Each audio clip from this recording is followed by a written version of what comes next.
Hey everyone, it's Dr. Ramani. It has been a long time since I have done a proverb, so here's one for you. Seeing is different than being told. Welcome back to this YouTube channel on narcissism. If you're new to this channel, please join us and subscribe, and you'll learn soon that these proverbs are a real groove for me because they really make a lot of sense. Help us make a lot of sense out of narcissism. This proverb is an African proverb, and there's so much juice in this one. I chose this one because I am seeing more and more people struggling with being heard and understood as they both experience narcissistic abuse and they heal from it. Whether it's friends, family, therapists, or other advisors who just don't get it and fall back on all the tools that aren't going to work, like communication.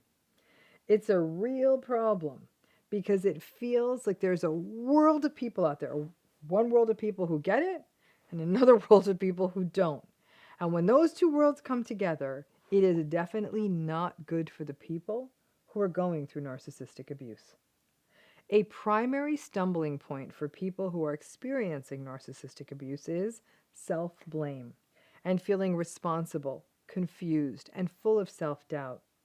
The capacity of the narcissist to put on a mask and look charming, nice, and even healthy to other people means that many people experiencing these relationships feel very alone in them. When the narcissistically abused person tries to explain the relationship to other people who have not been through it themselves, they find that people look at them kind of funny or doubt them, gaslight them, or question them. Validation of their experience is like sunlight for people who are going through narcissistic abuse.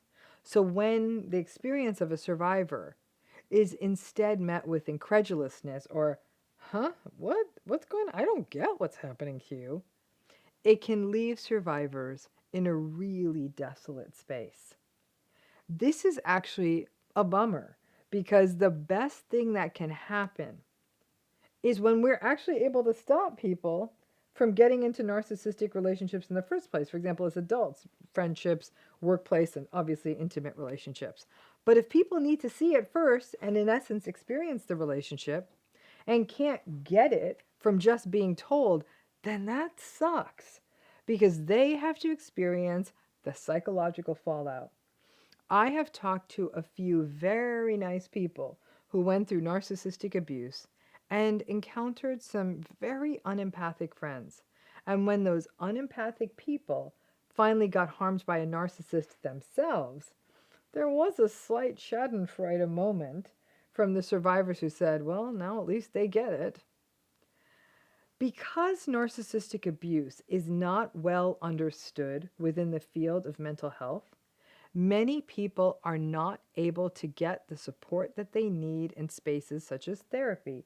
But the therapists who do get it are heaven sent for folks who need this help, as are therapists who are well versed in domestic violence and therapists who understand trauma. Those are the groups of therapists that are often well positioned to work with folks going through narcissistic abuse. But again, for many therapists, if you haven't experienced it, they may not get it, right? If they haven't experienced it, they may not get it. Many of my clients who had long-term narcissistic relationships will say, I knew I was in a mess, but until I learned about it, I was actually one of those people who didn't get it. And maybe I wasn't as supportive as I could have been for people who are going through this themselves. So even survivors recognize their own evolution, the seeing it versus being told. I've actually had people, even people close to me, and say, Ram, why do people watch your YouTube channel? Thanks. And I say because, well, narcissistic abuse is so confusing. And I tell viewers what it's about, and folks are looking for understandable information. And then these people close to me will say, I don't get it. So it's right there. Seeing is different than being told. I have to say there is something unique about narcissism and narcissistic abuse, right? So, bad example, but I don't need to jump off a cliff to know that it's a bad idea. If someone tells me, I listen. I don't need to try it out. But the way we think about narcissistic personalities and how there's so much normalizing of narcissism, and let's tell everyone to give everyone the benefit of the doubt and second chances, and even when a toxic person's bad behavior is a long-term pattern, all of that means that people aren't getting it because of how we are programmed to think about it. Just being told isn't going to convince people. They unfortunately need to go through it. When people nod politely at me, I know inside, it just hasn't happened to them yet. And it's sad that experiencing it is what will lead them to get it. But I suppose that the school of experience is a very powerful one. And who knows, there may be some people out there, the proverbial lottery winners, the people who are so lucky that they never do experience narcissistic abuse. But this also means that it's hard to make the kinds of policy shifts we need to make that account for narcissism in family courts, in human resource policies. I can tell people all day and all night about how damaging these personality styles are for other people. But until the real decision makers get it, they will keep making bad decisions and turning people into sacrifices for this idea that, oh, this is just a personality. Stop making such a big deal about it. These kinds of personality styles do matter, and they do tremendous harm, as anyone who has experienced narcissistic abuse understands. So unfortunately, the people out there who are either fortunate enough to not have experienced significant narcissistic abuse, or are still in the fog and in denial, or have turned their denial into enabling, means that no matter how much they are told, they still aren't seeing it enough, or don't want to see it. And all of this makes it really hard for people going through narcissistic abuse to be heard. And being heard is a very essential piece of healing.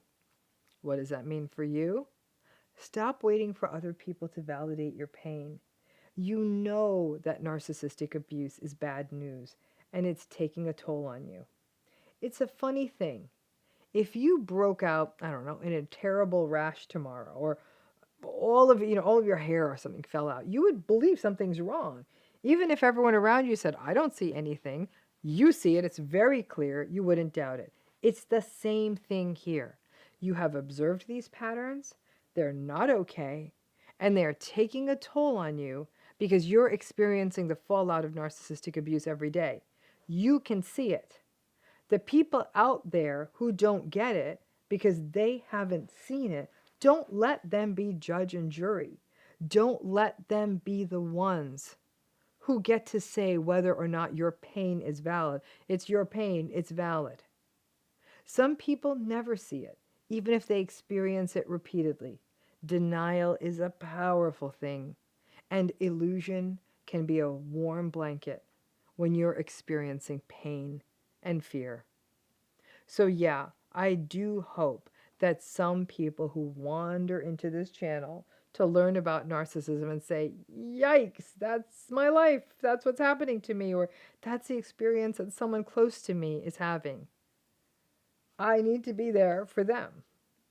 But until people are ready to see it, I ain't holding my breath that me or anyone else just telling them is going to make a difference. I have trust me, in my own personal life, I've said to people, be careful, I'm not seeing this, maybe this, da, da, da. And I'm trying not to say like, hey, I think your husband's a narcissist. Trying not to do that. It is the people closest to me. They know, I think, kind of what I do for a living, and I can't get through to them. And afterwards, they'll say, how did I not see this coming? And I don't ever want to be an I told you so person. And I just sort of put my head in my hands and I say, I am so sorry. This sounds so difficult. This video, though, is very much about healing.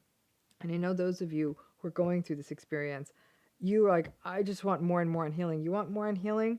Go to the video notes, hit that link. It'll take you to more information about our healing program, because healing is not something you're going to get just in one video. It's really about committing to a longer term program where you're making almost daily work on it. So check that out too, and I'll keep bringing you the information. on how to make sense of something and heal from something that's taken a real toll on all of us. Thanks again.